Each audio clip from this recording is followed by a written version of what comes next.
Peristiwa yang terjadi di Bojonggede, Kabupaten Bogor ini mengingatkan kembali pada peristiwa kekerasan terhadap Ari Hanggara oleh kedua orang tuanya hingga tewas 41 tahun yang lalu. Ratusan warga yang geram ini meneriakkan R yang diduga menganiaya anak tirinya MAA yang baru berusia 6 tahun. Dasar ibu tiri jahat. Usai melakukan reka adegan peristiwa penganiayaan itu, R digiring ke mobil polisi. R kini sudah ditetapkan sebagai tersangka. Sebelum kematian korban, warga sempat melihat tubuh bocah laki-laki itu dalam kondisi penuh dengan luka lebam bekas kekerasan. Tulang punggungnya lihat Tunggu ya. ya, sebentar ya. Om mau periksa dulu ya. Jadi sundut rokoknya. 8 November, hampir 41 tahun silam, Indonesia kala itu pernah dihebohkan dengan kematian yang mirip seperti dialami MAA. Ari Hanggara, pelajar kelas 1 SD, meninggal dunia akibat disiksa ayah dan ibu tirinya. Saat itu peristiwa tersebut menyedot perhatian masyarakat. Lalu bagaimana jejak pembunuhan korban oleh ibu tirinya ini? Tim Informan menelusuri TKP.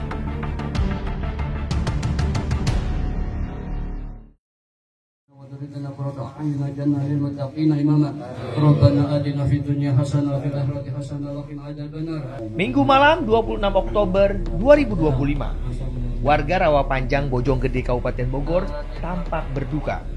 Mereka menggelar tahlilan untuk almarhum MAA, bocah 6 tahun yang diduga dianiaya hingga tewas oleh ibu tirinya. Warga yang hadir memanjatkan doa. Malam itu terasa begitu haru. Kasus kematian MAA terungkap setelah warga melaporkan kejanggalan sewaktu korban masih hidup kepada pihak kepolisian. Malam ini alhamdulillah dari lingkungan kita mengadakan zikir tahlil Yasin atas inisiatif wilayah 4 RT 007 RW 19. Itu semua warga, Pak? Ini semua warga termasuk lingkungan lain juga terlibat karena simpati atas korban yang terjadi di tanggal 20 kemarin. Pada saat awal kita melakukan laporan di Polsek Bojonggede itu warga. Pak Jasman kan rumahnya berada di depan persis nih. Mungkin Pak Jasman pernah mendengar apa? Kalau saya sering mendengar tuh kalau pas habis maghrib anak menangis. Cuman nggak tahu tuh nangisnya kenapa. Selalu saya dengar anak nangis. Cuma saya tanya sama istri saya itu anak itu nangis terus ya. Kenapa ya? Saya bilang gitu doang. Selain itu saya nggak tahu lagi. Pak Budi, kalau boleh tahu keluarga dari sudah berapa lama tinggal di sini? Kalau nggak salah 2 bulan, Pak, ini. 2 Sini bulan. 2 Iya, bulan. 2 bulan. Jadi saya awalnya disampaikan dari ibu yang siapa nampak yang belakang itu dulu rencananya udah mau digerebek kita, Pak. Kita tanyain orangnya ini. Waktu kita tanyain. Kenapa harus digerebek? Maksudnya ditanyain. Oke. Ditanyain, saya nunggu Pak Polwil karena Pak Polwil nggak ada. Udah Pak Budi samperin. Nah, pas saya undang orang-orang di sini udah langsung dikunci. Yuk, sebelum ada kejadian. Oke. Cuma setelah itu saya sering naik ke atas, Pak, itu. Saya ini sama ini kan kalau lubang itu. Tuh, memang orangnya tertutup, Pak. Oke. Iya, saya nggak pernah ngeliat suaminya. Kalau Pak Budi sendiri kan sangat berdekatan nih rumahnya. Pernah mendengar apa? Saya cuma mendengar 1 kali, Pak. Itu pagi. Apa? Pagi cuma teriak wah gitu doang. Warga melihat korban dengan kondisi beberapa bagian tubuhnya lebam, berwarna biru, mirip luka bekas kekerasan. Bahkan ada dugaan bekas luka sundutan rokok di bagian tangan dan punggungnya. Om mau periksa dulu ya. Jadi sundut rokoknya. Video ini diambil pada 6 Oktober 2025 atau 14 hari sebelum korban meninggal dunia pada 20 Oktober lalu. Usai menggelar rekonstruksi awal di rumah yang dikontrak pelaku dan suaminya ini, polisi menetapkan R sebagai tersangka. Beberapa adegan kekerasan diperagakan oleh R. Dalam reka adegan, pelaku mengakui memukul anaknya menggunakan gagang sapu. Warga yang melihat suasana rekonstruksi awal pun berupaya melampiaskan kemarahan pada R. Pelaku pun digiring polisi ke mobil dengan pengawalan ketat.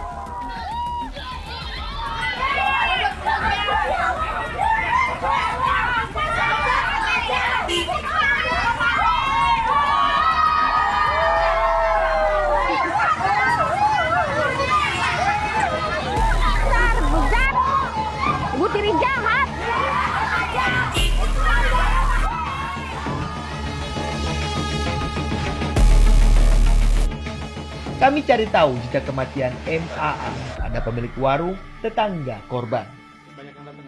Irma Nur Rahayu mengaku kaget saat mendengar kematian bocah itu. Pasalnya, 5 hari sebelum kematiannya, korban masih sempat jajan di warung Irma.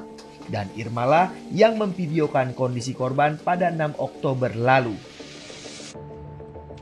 Berbekal video dari Irma, warga melaporkan dugaan kekerasan yang dialami korban kepada polisi.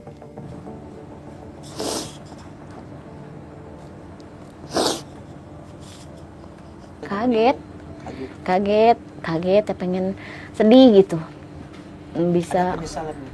Hah? Ada penyesalan. nyesal sih ada dikit Pak. Nyesalnya tuh kalau tahu kamu mau meninggal, mungkin pas hari Kamis dia datang ke sini tuh mungkin saya iniin ya, maksudnya saya iniin ke rumah gitu, nggak usah diiniin lagi. Tapi kan anaknya sendiri juga nggak mau gitu. Anaknya sendiri juga kalau kita suruh main bentaran doang di sini juga mukanya kalau langsung takut, muka mimik takut, nggak nanti aku dimarahin mama gitu ngomongnya. Meninggal tanggal 20 ya, hari Senin. Nah, tanggal 16 dia masih kesini. Ini jajan. Jajan, tapi posisi jalan nanti ngeluter gini. Gimana? Gini, ngadreg-dreg lempang Jadi nage. dia tuh udah Lemes. udah lemas. Kamu sehat?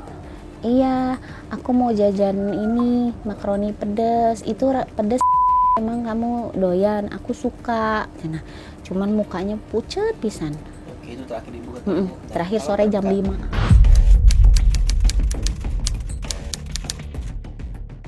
Kronologisnya itu yang akhir September ya.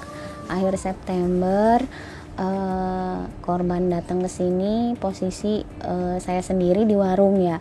Posisi gitu saya lihat muka dia tuh gagal fokus gitu, kok ini muka bocah bonyok-bonyok gitu, diapain sama orang tuanya. Kan saya tanya ya, kamu anak mana, perasaan ibu baru lihat, kata saya gitu. Nama kamu siapa? Nama aku rumah kamu di mana, kata saya gitu kan. Rumah aku di atas, kata tuh yang cat putih, aku baru pindah dari sana, cuman posisi ngomongnya cadel, jadi nggak jelas karena kan emang posisi ini luka ya, luka, terus ngomongnya juga nggak jelas gitu. Oh iya, kamu mau jajan? Iya. Nah, masuklah dia tuh, karena kan posisi saya sendiri ya di warung, suami lagi nggak ada. Saya tanya-tanya tuh sambil dia pilih jajanan. Kenapa ini kok kepalanya jendol-jendol, kata saya sambil dirabanya dari ujung kepala tuh saya raba sampai sini nih. Saya liatin dari atas sampai bawah tuh nggak ada dari atas ke bawah tuh luka semua, dari ujung kepala sampai ujung kaki saya raba ini kan. Ya Allah, ini gede banget ini yang di belakang, kenapa kamu kejedot atau apa dijedotin, kata saya. Dia sambil milih-milih tuh sambil senyum-senyum, seneng kali ya ngelihat jajanan banyak gitu kan. Aku jatuh dari kamar mandi. Bohong, masa iya jatuh begini, ini mah kayak yang dijedotin ya. Dia diam tuh sambil milih-milih, dia kan kalau milih jajanan lama. Terus kata sambil ngalihin perhatian kan, saya tanya, ini kamu dipukulin orang tua kamu ya? Kamu dipukul mama, kata saya gitu sambil diraba-raba ini kan, karena kan ininya jendol juga. Dia gini Pak, ngangguk dia, dia sempat ngangguk, terus gini lagi, milih lagi dia. Ini September. Ya, September akhir. Pertama kali ketemu, posisi belum divideoin ya. Nah, Kira-kira tanggal berapa, Bu? 30-an dah. 30-an. 30 September. Terus saya tanya lagi, kamu dipukulin ayah ya? Ayah mukul kamu, kata saya. Dia gini, tapi gini lagi. Oh iya. Ayah atau ibu? Pertama saya tanya mamahnya, kamu dipukul mamah ya? Iya gini. Dia gini.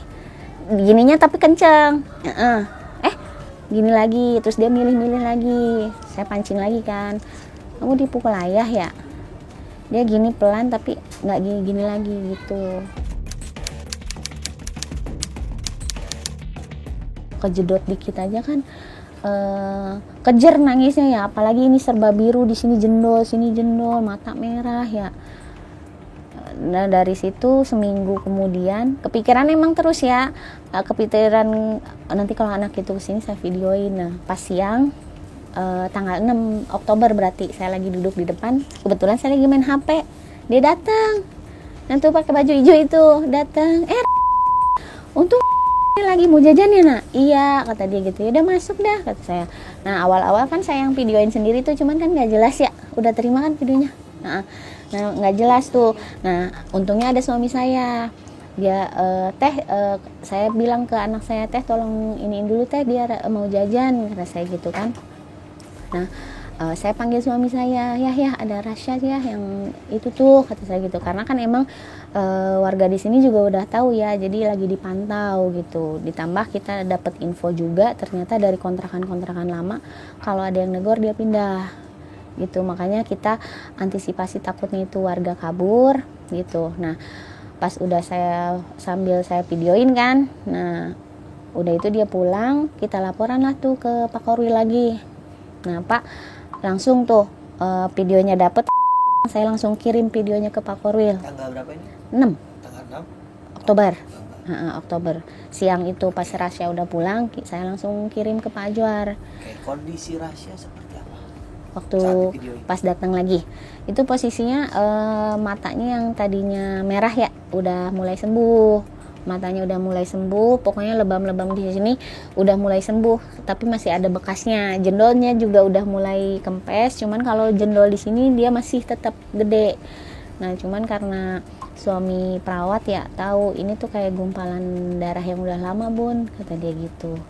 Oh terus sundutan rokoknya juga kan kalau punggung masih nonjol ya, masih nonjol karena katanya dia ngomongnya jatuh di kamar mandi. Cuman kan kita nggak percaya gitu. Ada sundutan rokok di tangan itu diliatin juga? Diliatin juga. Yang benar? Bekas Ada. bakar? Kalau nggak bilang itu bekas apa, cuman kita lihat ya di sini ada, di tangan ada, kaki ada deh. Sesuai sama yang di video.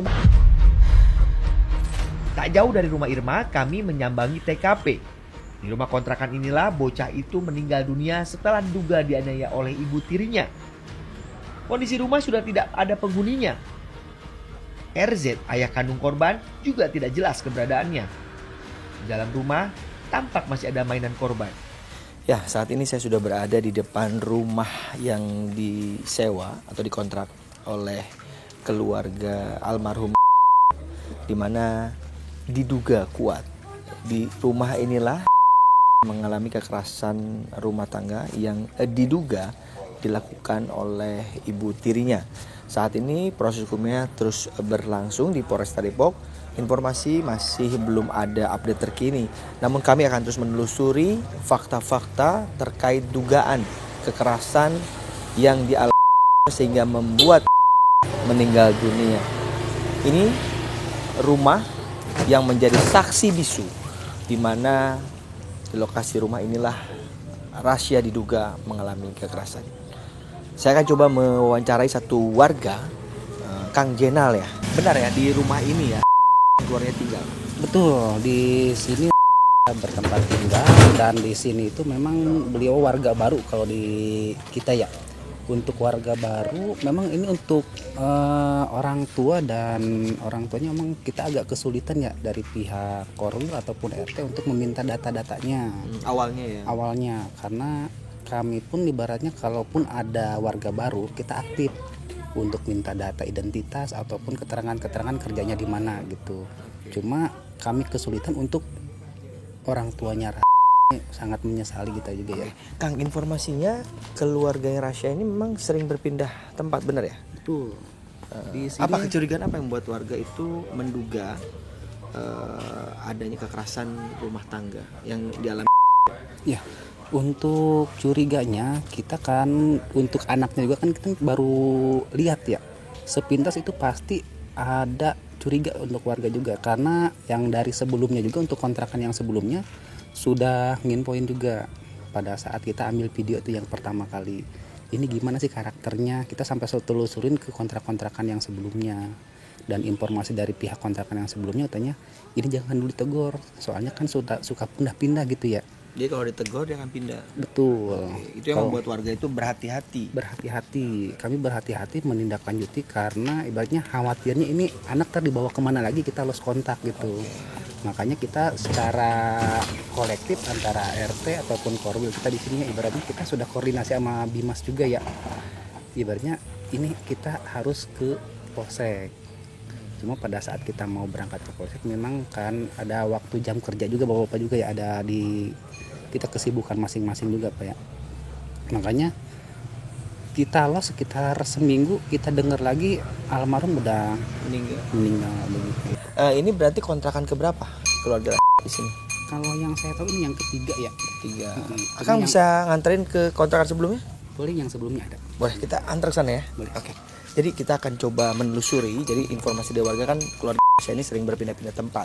Nah makanya tadi sampaikan oleh warga, kekhawatiran utama ketika warga mau menegur dan mau benar-benar menanyakan langsung ke keluarga, khawatir keluarga ini langsung pindah, gitu kan? Dan khawatir juga mungkin mengalami hal-hal yang tidak diinginkan, walaupun akhirnya warga pun akhirnya mengetahui pada tanggal 20 Oktober ya Kang ya, dinyatakan meninggal dunia.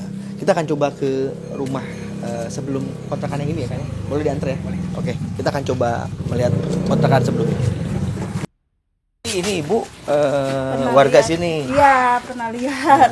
Jadi ibu pernah menyaksikan almarhum itu Pernah luka-luka. lihat babak belur. Luka-luka. Iya. Itu Aku luka-luka tadi- di mana aja?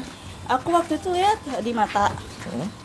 Terus di mulut tuh kayak yang waktu terakhir di itu. Ini kontrakan 9. Oh ini. Sama di telinga tuh kayak yang baru sih, kayaknya baru, soalnya masih merah banget gitu. Oke. Kalau ditanya aku bilang, itu kenapa? Aku gini, sini gitu. Kamu itu kenapa? Mulut ini jatuh dari kamar mandi. Yang benar, iya. Terus di rumah ada siapa? Ada ayah mama nggak ada. Terus nggak dibawa ke dokter? Enggak, gitu doang. Aku pulang dulu Bu, jadi kayak orang ketakutan. Ya udah deh, nggak apa-apa, bilang gitu. Cuman itu sekali-kalinya doang. Di mana nanya itu? Sini. Di depan yang tadi banyak orang. Aku lagi sama suami sama tetangga di situ ngobrol bulan Agustusan. Agustus ya. Iya, Setelah ditegur di sini mungkin pindah. Mungkin ini sebelumnya rumahnya sebelah sini, yang ngontraknya di sini. Yang rumahnya ini. Iya, Oh, itu ya. iya pagar hitam. Cuman gak lama kayaknya. Oh, kontrakan sini ya. Iya. Jadi di sini almarhum keluarganya ngontrak. Sosok lain yang juga menjadi saksi kunci dari dugaan kekerasan yang dialami MAA oleh ibu tirinya adalah Sugeng, pemandi jenazah. Sugenglah yang tahu persis kondisi tubuh korban sebelum dikafani. Sugeng tegas mengatakan melihat keanehan pada jenazah korban saat memandikannya. Banyak ditemukan dugaan bekas kekerasan pada tubuh bocah 6 tahun itu. Sugeng pun memberikan kesaksiannya.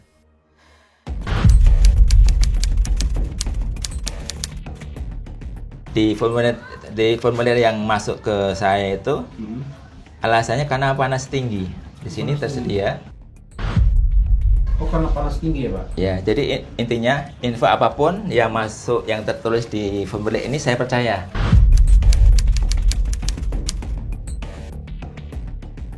Nah, ketika datang tersebut saya dapatin memang ada tisu yang ada di mulutnya. Tisu di sini. Biasanya kan nggak ada itu Ditutup apa diganjel itu? diganjel, jadi disumpalkan. Iya, karena rupanya itu setelah saya memandikan kan saya buka semuanya itu ternyata ada luka robek di bibir bawah sini. Ya.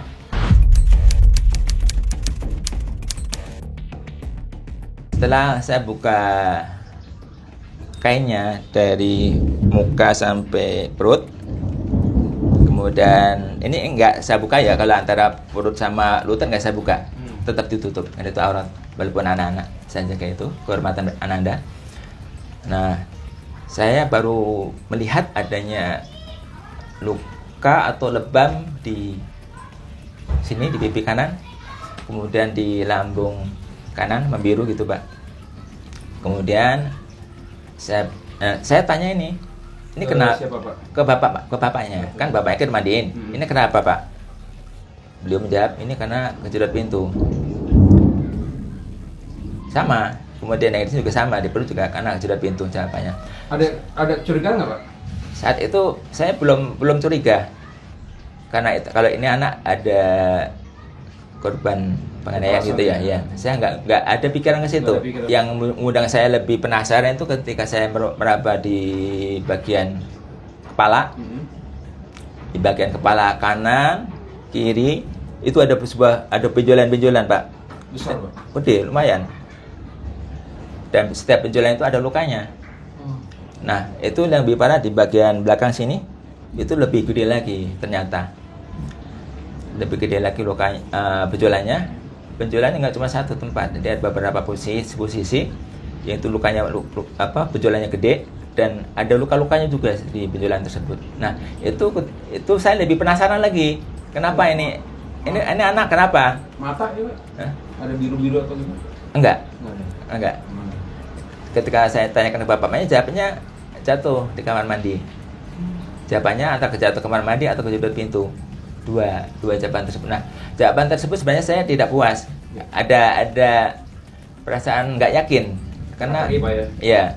Cuma misi saya di saat itu adalah menyelesaikan tugas memandikan jenazah. Jadi kejanggalan-kejanggalan tersebut saya simpan dulu dalam hati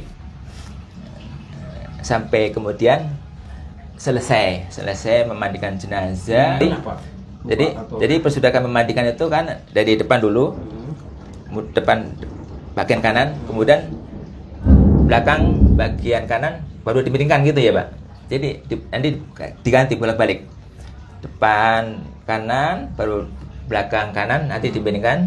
Nah, dari situ kelihatan. Tapi sebelum memandikan, saya tanya dulu ke bapaknya, ini di belakang ada luka nggak? Sebelum saya mandikan, saya selalu tanya itu, kenapa jika ada luka-luka pasti akan saya lebih hati-hati gitu ya nanti ketika memandikannya. Jawabannya bapak nggak ada, berarti aman. Saya percaya dulu, Pak. Saya percaya dulu dengan apa yang disampaikan bapaknya. Oke, walaupun kemudian setelah membalikkan badan itu ada kelihatan luka-luka, cuma saya menganggap itu kan luka-luka biasa aja gitu, Pak. Saya nggak ngeh kalau ada kejadian sebelumnya. Lukanya seperti apa, Pak? Di belakang itu, Pak? Lukanya tuh memang ada menghitam gitu, Pak ya.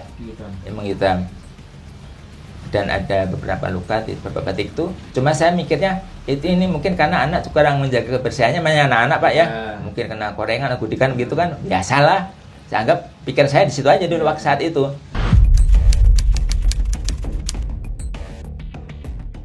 Tapi kecurigaan ada, Pak ya? Kecurigaan besar sekali.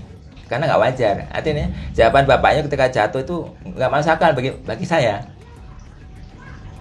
Ya itu seaktif apa sih? Karena seandainya jatuh mungkin hanya satu tempat lah. Misalnya. Ini beberapa tempat di posisi yang berbeda. Kalau jatuh di sini kan nggak mungkin, Pak. Karena paling jatuhnya kalau jatuh kan bagian belakang, samping gitu ya. Tapi ini bagian atas.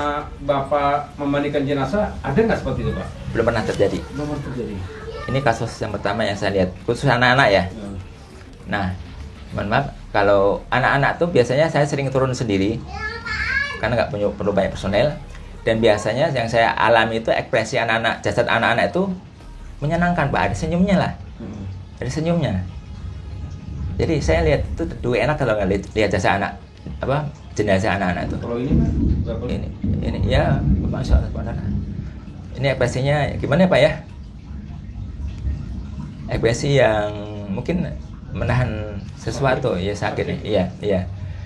Dan itu anak tuh hebat sekali emang. Ketika saya lihat videonya tuh, ketika masih hidup ya, beliau mampu menyembunyikan rasa sakitnya. Itu hebat sekali anak sebesar itu. Polisi kini sudah menetapkan R ibu tiri korban sebagai tersangka.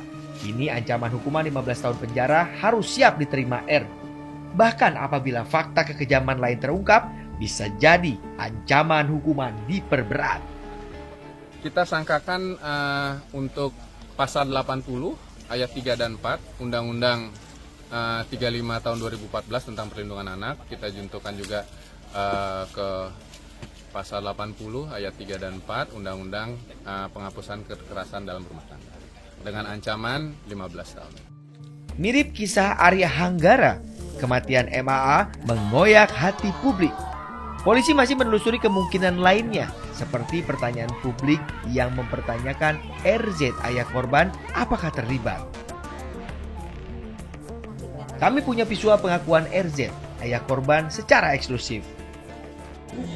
Kalau itu karena memang dia tipe kalau anaknya itu susah makan ibu. Iya sih, maksud saya kalau saya mikirnya kayak gitu ya. Kali aja nggak segitu. Harusnya susah makan, makanya kalau saya lagi saya bilang, kamu makan apa yang mama masak kamu makan. Kalau memang papa punya uang, kamu mau jajan papa kasih. Nah, mungkin papa tahan-tahan gitu. Kamu jajan pun juga nggak cuma dia doang, tiga-tiganya jajan semua sama saya. Karena waktu di rumah lama gitu jajan. Iya, saya orangnya apa adanya aja gitu bu. Saya ada sekarang pasti ada, kalau ada saya aja. Si kelihatan muka sama badan bengkak-bengkak itu dari umur berapa? Kalau itu sih baru ya. Kalau yang apa muka bengkak-bengkak itu kalau dulu enggak. Dulu nggak pernah. Tapi dari awal dari awal dia masuk sekolah kan dia udah begitu. Kalau itu apa namanya? Kalau untuk yang pecah-pecah itu ya karena dia bilang gitu jatuh kak gitu. Terus itu yang memang sekarang bibir pecah-pecah terus matanya berdarah. Kalau lagi diam itu diketelin gini dia itu. Saya juga serba bingung gitu. Iya, kadang kalau lagi apa namanya ngobrol berdua sih saya tanya, bang ngobrolnya sama enggak kok, emang galak sama aku enggak kok.